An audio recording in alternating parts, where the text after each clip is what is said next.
Hello, I'm Anne Redfern. Welcome to my kitchen here in Mallorca. Today I would like to show you how to make vegetable soup. Now this soup contains as many vegetables as you can get hold of. Today I've got a good variation here, some green, some red, so it's good to have all the different colours.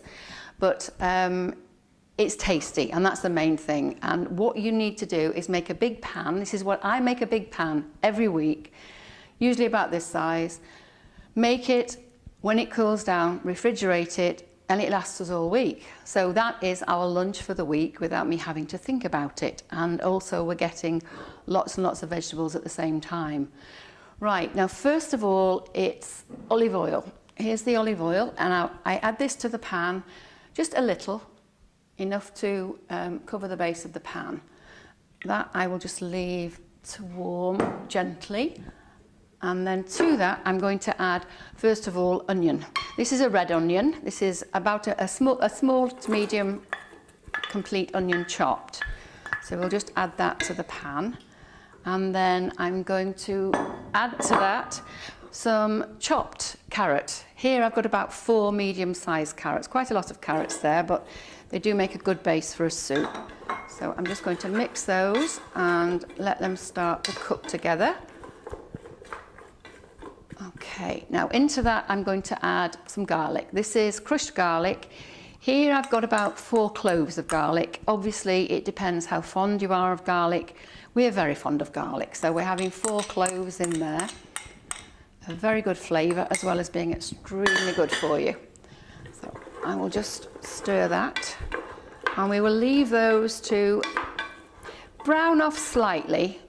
Probably about 2 to 3 minutes of gently cooking there. Okay. Next we're going to add some green beans. These are green beans that have just been chopped, and they are going in the pan as well. And next we have some red pepper. This is about a large red pepper, about half of it.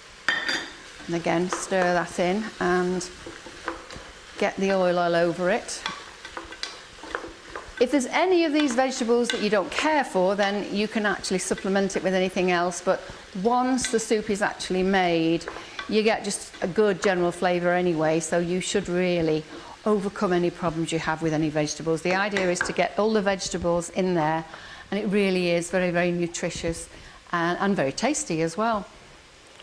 We're going to leave that, I think, for a couple of minutes. I will put the lid on the pan and just leave that just for about 1 minute before I add any more vegetables.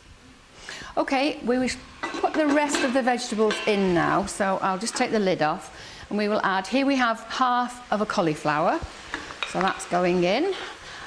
And next we have 1 courgette or zucchini, depending on which part of the world you live, but it's the same vegetable. Then I have here a small bunch of asparagus.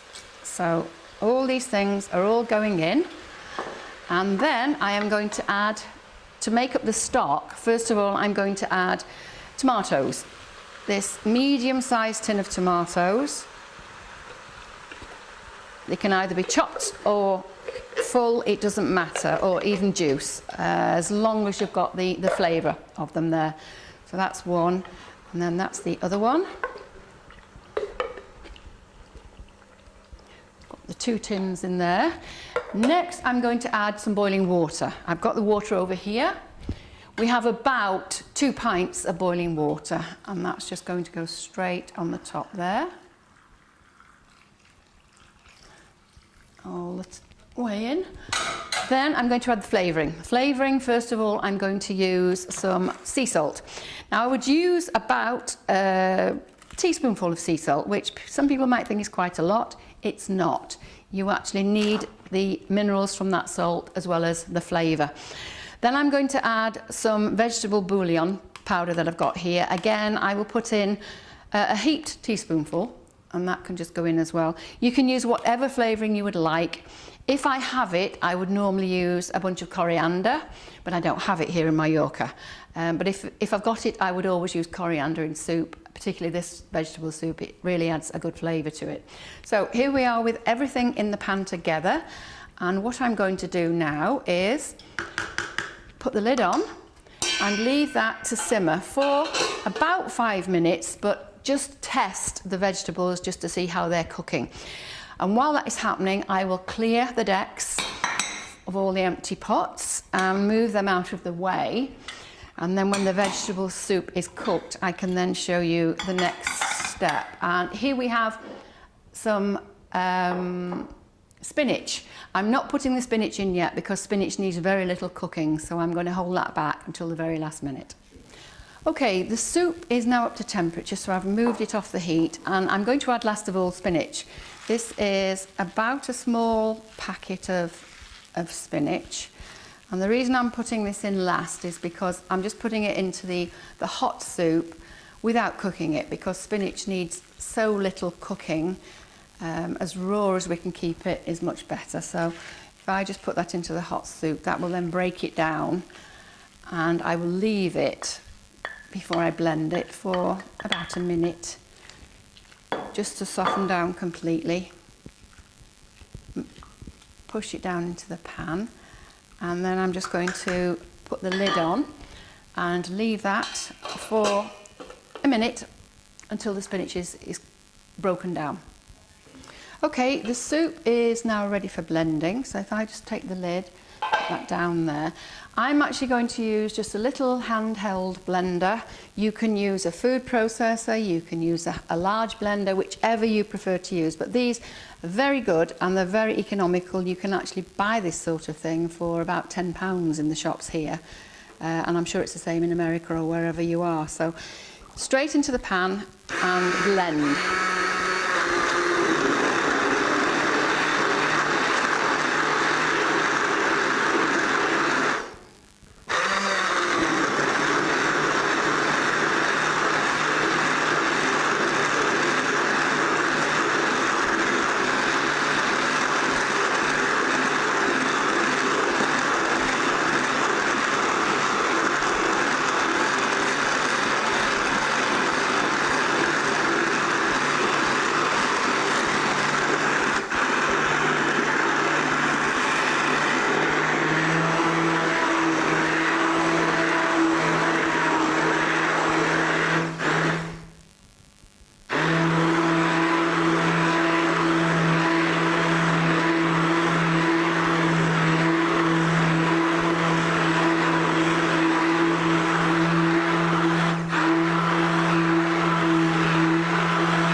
Okay, that is blended now, and of course if you use a hand blender you haven't got to wash the food processor. So to that today I'm going to add some garden peas. These are frozen garden peas that I've cooked, and I'm just going to add them straight to the soup. Straight in, stir it, and there we have nearly completed soup. To that I'm going to add some garlic oil. Now this just makes it very rich and gives it a lovely gloss to the soup, makes it look very rich. And stir that, and there we have the soup. Now instead of peas you can also use any pulses that you would like to use. Here I've got chickpeas, and here I've got lentils. The lentils and the chickpeas, of course, extremely nutritious. You can use those, but I like to vary it and sometimes use peas, and that's what I've done today. Now then, when that cools down, that will then go into the fridge, and that will keep for as long as it takes us to eat it, which can vary depending on how much we eat, of course, but usually it will see us through the week, and anybody in the family will enjoy it. I can actually say my grandchildren were weaned onto it from breast milk when they started to be weaned onto food. They were weaned onto my vegetable soup, and they still enjoy it today. Thank you. Hi, this is Robert and Anne Redfern. We hope you enjoyed the video. In fact, we hope you enjoy making the recipe on that video and find it very tasty. We have lots more planned, and we'll be getting onto those as soon as possible, but we'd like you to help us. We'd like you to send us your favourite recipe based on the foods in the reallyhealthyfoods.com website. if it's a local recipe, even better, from wherever you are in the world. This is Robert and Anne Redfern signing off, and we hope to see you soon. Take care. Bye-bye.